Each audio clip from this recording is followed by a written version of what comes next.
Hello বন্ধুরা, তো চলে এসেছি রাশের সকালে। তো দেখতে পাচ্ছি আমি একটা সুন্দর ড্রেস পরে নিয়েছি। আজকে কিন্তু আমরা সবাই কমলা কালার, তো সব পুরো গোটা টিম কমলা কালার পরে বেরিয়ে পড়েছি। ফার্স্টে চলে গেলাম আমাদের পাড়ার বিন্ধ্যবাসিনী দেখতে।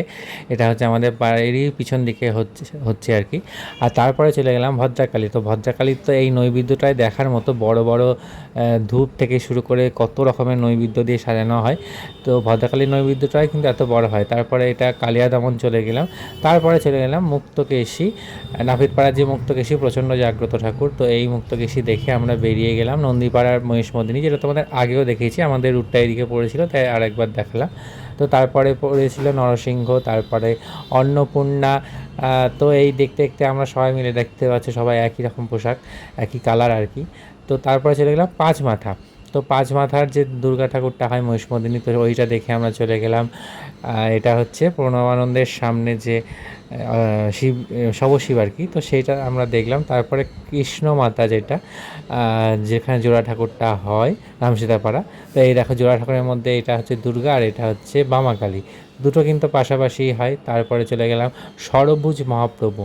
এখানে কিন্তু মহাপ্রভু কৃষ্ণ রাম তিনজনাই আছে। আর এটা হচ্ছে সবচেয়ে চওড়া ঠাকুর, গঙ্গা যমুনা সরস্বতী, লম্বা এবং চওড়া। এই ঠাকুরটা কিন্তু রাস্তায় সাইড করে বার করে। আর এটা হচ্ছে হরগৌরী, তার পাশেই আর কি।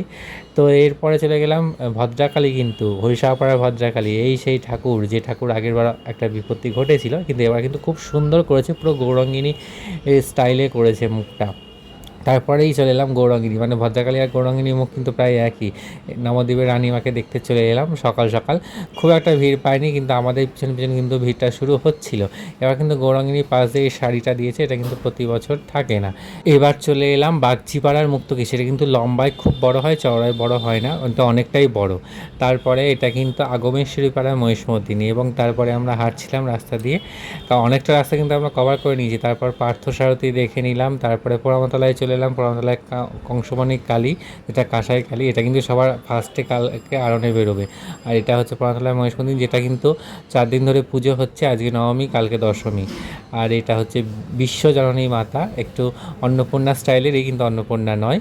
আর এটা রণকালী, সবচেয়ে জাগ্রত, এবং অল্প জায়গার মধ্যে এত বড় ঠাকুরটা তৈরি করা হয় এবং নামানো হয় গাড়িতে, সেটাই দেখার মধ্যে একটা জিনিস। আর এটা হচ্ছে ডুমুরেশ্বরী মাতা। এবছর কিন্তু ডুমুরেশ্বরীর মুখটা পুরো চেঞ্জ করে দিয়েছে, বোঝাই যাচ্ছে না এটা ডুমুরেশ্বরী মাতা। তো তারপরে চলে গেলাম বঙ্গপাড়ার মহিষমর্দিনী, বৃহৎ উচ্চতাম একটা ঠাকুর, বিশাল বড়, মাথা উঁচু করে দেখতে হয়। আর এটা হচ্ছে রাধাবাজার মোড়ের মহিষমর্দিনী মাতা, মহিষাসুর বধ আর কি। এটা হচ্ছে মহিরাবণ বধ। তো আজকে সকালের ব্লগ এইটুকুনি, রাতে দেখা হচ্ছে।